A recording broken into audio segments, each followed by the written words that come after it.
এ নাইমিক টিকটকে কোনো ভিউ নেই কেলা। আচ্ছা থাক ভাই, বিশ্বাস করবি নে, মইদুল তো তোর আইডি খাইয়ে দেবে, তোর আইডি রীতিমতো রিপোর্টও করে। দাঁড়া আমি ওরে দেখে নিবানি। মারো জুড়ে ধাক্কা হেক্কা। মামা নাইম তো তোরে বলছে তোরে পাইলে টুকরো টুকরো করবে। ওরে যে আমি কত টাকা ধার দিয়ে হেল্প করি ওকে ভুলে গেছে। মামা আসলে থাক, ব্যাপারটা আমি দেখতেছি। মামা ও বলছে ওর টাকায় নাকি তুই খাইয়ে পড়ে চলিস, ওরটা খাস।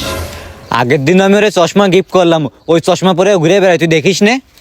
ও আবার এই কথা কয়। আমিও জানি। ধাক্কা ধাক্কা ধাক্কা রে ধাক্কা রে ধাক্কা। মামা নাইম বলছে তুই নাকি ওর টাকায় কাপড় চোপড় কিনে তাই পরিস। দাঁড়া, এর একটা বিয়েতে আমি করতেছি, দাঁড়া।